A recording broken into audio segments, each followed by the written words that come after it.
Luhur 1.1. Koneksi antar materi.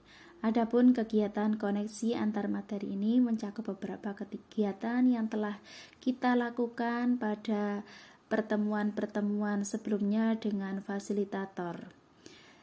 Yang pertama, refleksi diri saya dari kegiatan tersebut. Yang pertama, pada kegiatan ruang kolaborasi, kita melalui pertemuan secara virtual menghasilkan bahwa hal positif dari Ki Hajar Dewantara yang terlihat pada budaya di daerah kami adalah budaya berteknologi dalam kegiatan pembelajaran di sekolah. Yang mana dari hal positif yang terlihat tersebut, kami menerapkan, mengambil kreatif sebagai profil Pancasila pilihan dalam kegiatan belajar. Kemudian kegiatan selanjutnya yaitu refleksi terbimbing, yang mana refleksi terbimbing ini dibimbing langsung oleh fasilitator kami. Di dalam refleksi terbimbing, kelompok mempresentasikan kerangka belajar, kerangka filosofi merdeka belajar, yang mana hasilnya bahwa profil pelajar Pancasila kreatif yang dipilih dalam mengembangkan kerangka merdeka belajar. Tindak lanjut dari kelompok kami yakni mengedukasi siswa dengan membuat karya yang kreatif dengan memanfaatkan teknologi sederhana, teknologi informasi atau media sosial sebagai media aktualisasi yang positif. Saat ini kita ketahui bahwa media sosial merupakan media yang terdekat dengan anak-anak. Bagaimana memanfaatkan teknologi media sosial tersebut? Salah satunya seperti Instagram, supaya memberikan nilai edukatif bagi mereka untuk kegiatan belajar, yakni pengumpulan karya kreatif para peserta didik atau siswa.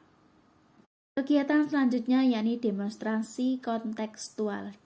Demonstrasi kontekstual yang saya lakukan pada kegiatan ini melalui sebuah karya puisi yang berjudul Tangan Emas KHD, karya saya sendiri Umroh Mahfudho. Kegiatan selanjutnya yakni elaborasi pemahaman, yang mana dalam kegiatan elaborasi pemahaman ini dilakukan secara virtual yang dihadiri oleh Dewan dari Taman Siswa Kiprio. Dalam webinar atau kegiatan tersebut, saya mengambil sebuah pembelajaran bahwa filosofi frasa merdeka belajar ini merupakan pengalaman cerita Ki Hajar Dewantara yang terpaut dengan putri pertamanya yang bernama Asti. Yang kedua, dalam menerapkan azas trikon, yakni kontinu, konsentris, konvergen dalam pembelajaran, ini bertujuan agar pembelajaran ini dinamis dan berkesinambungan dengan semboyan ing ngarsa son tulodo ing madya mangun karsa tuturi handayani. Kemudian yang ketiga, ada webinar lanjutan yang diikuti oleh setiap jenjang, yakni jenjang SMP. Pada saat itu di pembicaranya atau narasumbernya Bu Min Hermin dengan topik literasi sebagai bentuk pengalaman belajar anak yang menerapkan prinsip alam dan kodrat, prinsip kodrat alam dan kodrat zaman. Yang selanjutnya bahwa setelah ada refleksi kegiatan yang begitu banyak, saya mengambil kesimpulan dan merefleksikan bahwa perspektif sebelum mempelajari modul 1.1 tentang refleksi pemikiran Ki Hajar Dewantara, sebelum saya mempelajari modul ini beranggapan bahwa murid itu merupakan seseorang yang tidak perlu kita perhatikan. Artinya di sini guru itu merupakan teacher center. Proses pembelajarannya tidak mengacu pada anak, artinya guru yang menjadi pusatnya. Yang kedua, tujuan guru mengajar sebagai kegiatan transfer ilmu semata dengan mengesampingkan karakter anak. Jadi karakter anak tidak menjadi sesuatu yang utama dalam kegiatan belajar. Kemudian intelektual atau cerdas kognitif menjadi unggulan dibanding penanaman karakter atau budi pekerti positif. Yang selanjutnya, saya memahami bahwa anak ini ibaratnya seperti kertas kosong tanpa warna, bergerak tanpa pergerakan seorang guru. Dia tak bisa bergerak tanpa pergerakan seorang guru. Dan dalam proses pembelajaran, sebelum saya mempelajari modul 1.1 ini ya, saya beranggapan bahwa proses pembelajaran lebih banyak mengarah pada kegiatan penugasan individu. Apalagi pada saat pembelajaran daring akibat pandemi COVID-19 ini, yang sangat minim sekali kegiatan kolaborasinya.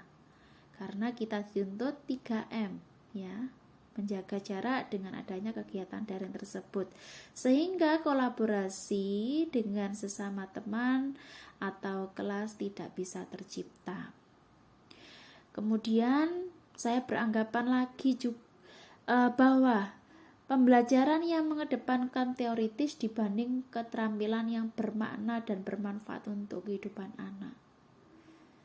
Dan yang berikutnya, saya beranggapan bahwa pembelajaran dengan media tradisional tanpa pemanfaatan teknologi informasi maupun penggunaan media sosial yang positif. Nah, jadi tidak ada penggunaan media media teknologi informasi yang terbarukan, cukup dengan media yang anak punya tradisional itu sudah cukup.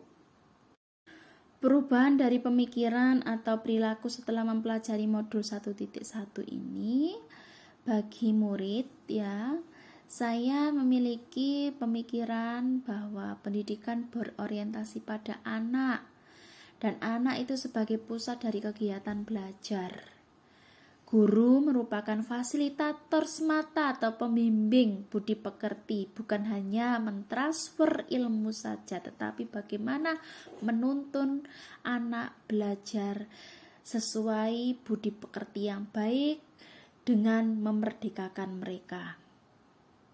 Kemudian, budi pekerti menjadi tujuan utama dalam pendidikan anak, bukan hanya kompetensi intelijensinya saja.